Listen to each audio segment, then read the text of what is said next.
আমাদের গ্যাস ব্লকের দুই পাশ থেকে ভারত এবং বার্মা পাইপ সেট করে গ্যাস পুল করে নিয়ে যাচ্ছে আমাদের মাটির গ্যাস, আমাদের পানির নিচের গ্যাস। মাননীয় জ্বালানি মন্ত্রীকে দেখলাম, তিনি বিদ্যুৎ যারা সাপ্লাই করেন, গ্যাস সাপ্লাই করেন, পার্টিকুলারলি 6টা কোম্পানি, এই 6টা কোম্পানিকে বেসরকারি খাতে দিয়ে দেওয়ার জন্য আলোচনা করছেন। ইতিমধ্যে আমরা দেখতে পাচ্ছি যে মার্কেটকে এলএনজি নির্ভর করে দেবার, আমদানি নির্ভর করবার এবং এলএনজি ব্যবসায়ীদের নির্ভর করে দেবার একটা আয়োজন চলতে পারছে। গত এক দশকের ভিতরে দেখলাম এলএনজির ব্যবহার প্রায় 6-7% থেকে শুরু করে এখন প্রায় 30%-এর কাছাকাছি চলে আসছে। এবং দেখেন, যেই গ্যাসে একসময় আমরা স্বয়ংসম্পূর্ণ ছিলাম, আপনাদের প্রয়োজনে আমাদের নিজস্ব বাপেক্সকে দিয়ে আমাদের গ্যাস উত্তোলন করবার চেষ্টা, আয়োজন পুরোপুরি শূন্যের কাঠামোতে নিয়ে আসছে। আমাদের বঙ্গোপসাগরে যে 46টা ব্লক আছে, প্রায় এক দশকের উপরে হয়ে গেছে, প্রায় 12 বছর, এখন পর্যন্ত সেখান থেকে গ্যাস উত্তোলন করা শুরু করে নাই। চাইনিজ স্যাটেলাইটের মাধ্যমে আমরা ইতিমধ্যে দেখেছি যে আমাদের গ্যাস ব্লকের দুই পাশ থেকে ভারত এবং বার্মা পাইপ সেট করে গ্যাস পুল করে নিয়ে যাচ্ছে আমাদের মাটির গ্যাস, আমাদের পানির নিচের গ্যাস।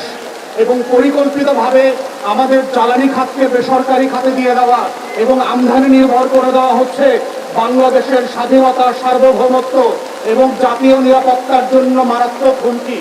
এবং আজকেই মাত্র গতকালকে দেখলাম মাননীয় প্রধানমন্ত্রী বলছেন বার্মা থেকে ওনাকে এলএনজি আমদানি করবার চিন্তা করছেন।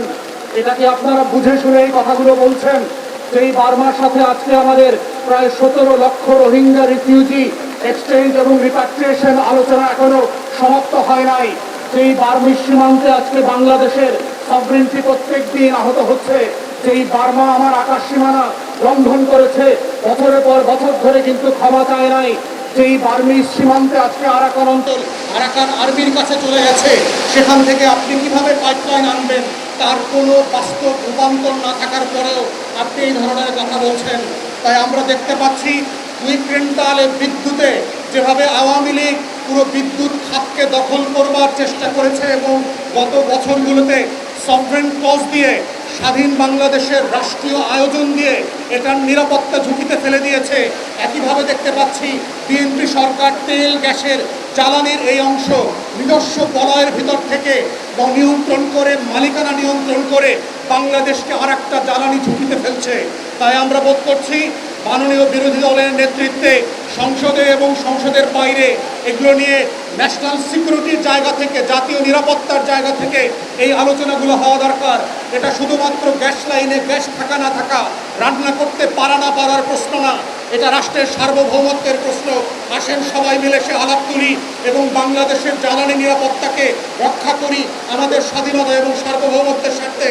সবাইকে অসংখ্য ধন্যবাদ। আসসালামু আলাইকুম।